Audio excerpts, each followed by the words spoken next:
ఈ కూర కలుపుకొని ఒక్కొక్క ముద్ద తింటూ ఉంటే ఎవ్వరికైనా సరే అమృతం తిన్నట్టు అనిపించాల్సిందే. మరి ఇంత కమ్మనైన ఈజీగా చేసుకోగలిగే ఈ సూపర్ టేస్టీ వెజిటేబుల్ కర్రీని ఎలా ప్రిపేర్ చేసుకోవాలో ఈ వీడియో ఎండింగ్ వరకు చూసేయండి. Hello my YouTube family, welcome back to Simhadri's life diaries.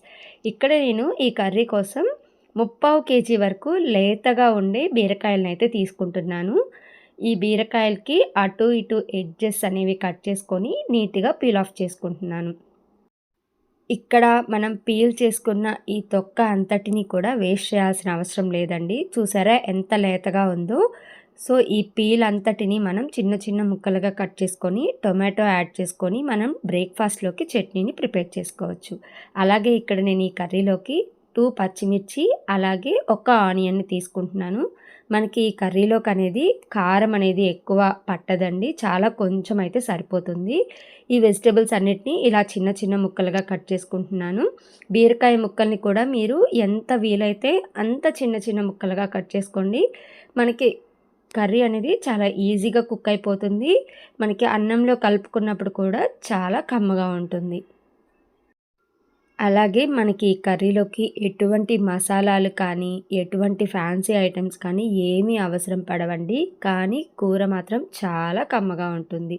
ఇలా వెజిటేబుల్స్ అన్నీ కట్ చేసుకున్న తర్వాత స్టవ్ ఆన్ చేసుకొని ఒక ప్యాన్ పెట్టుకొని 2 టేబుల్ స్పూన్స్ వరకు ఆయిల్ హీట్ చేసుకోండి. ఈ ఆయిల్ అనేది హీట్ అయిన తర్వాత 1 టీ స్పూన్ వరకు తాలింపు గింజలు అలాగే 2 ఎండుమిర్చి వేసుకొని ఫ్రై చేసుకోండి. ఇవి ఫ్రై అయిపోయాక మనం ముందుగా కట్ చేసి పెట్టుకున్న పచ్చిమిర్చి, ఆనియన్ అలాగే 2 రెబ్బల వరకు కరివేపాకు యాడ్ చేసుకొని ఆనియన్ మెత్తగా సాఫ్ట్గా అయ్యే వరకు కుక్ చేసుకోండి. తర్వాత మనం ముందుగా కట్ చేసి పెట్టుకున్న బీరకాయ ముక్కల్ని అలాగే 1/2 టీ స్పూన్ పసుపు, 1 టీ స్పూన్ వరకు సాల్ట్ని యాడ్ చేసుకొని ఇలా ఒకసారి బాగా కలుపుకొని మూత పెట్టుకొని బీరకాయ ముక్కలు సాఫ్ట్ అయ్యే వరకు, మనకి బీరకాయ నుంచి వచ్చే వాటర్ అంతా ఎవాపరేట్ అయ్యే వరకు కుక్ చేసుకుంటే సరిపోతుంది. మనం ఏమీ ఎక్స్ట్రా వాటర్ యాడ్ చేయాల్సిన అవసరం లేదు. 10 మినిట్స్ తర్వాత మనం ఫ్రైస్లోకి రెడీ చేసి పెట్టుకుంటాం కదా వెల్లుల్లి కారం, ఆ కారం 1 టీ స్పూన్ యాడ్ చేసుకుంటే సరిపోతుంది. ఇలా కారం యాడ్ చేసుకున్నాక ఒక్కసారి కలుపుకొని ఇక్కడ నేను చూపిస్తున్నట్టుగా ఒక చిన్న టీ గ్లాస్ లేదా 1.5 గ్లాస్ వరకు మేగడతో ఉన్న పాలని ఇలా మనం కర్రీలోకి యాడ్ చేసుకొని ఒక్కసారి బాగా కలుపుకొని ఆ పాలన్నీ ఈ బీరకాయ ముక్కలు పీల్చుకునే వరకు ఒక 5 to 6 మినిట్స్ పాటు మనం మూత పెట్టి కుక్ చేసుకుంటే ఎంతో టేస్టీగా కమ్మగా ఉండే బీరకాయ పాలు అయితే రెడీ అయిపోయింది. వేడి వేడిగా అన్నంలో ఈ కర్రీ కలుపుకొని తింటే చాలా టేస్టీగా ఉంటుంది. మనకి ఇంకా ఏ నాన్ వెజ్ ఐటమ్స్ కూడా అవసరం పడవన్నమాట.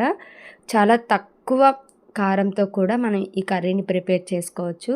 మరి వీడియో నచ్చిందా? నచ్చితే ఒక చిన్న లైక్ చేయండి. మరి మీరు ఇచ్చే ఈ చిన్న లైకే నాకు ఒక బిగ్ బూస్టప్ లాగా పనిచేస్తుంది. మరి ఇలాంటి టేస్టీ రెసిపీస్ కోసం మన ఛానల్ని తప్పకుండా సబ్స్క్రైబ్ చేసుకోవడం మర్చిపోకండి. Thank you for watching. మరో మంచి వీడియో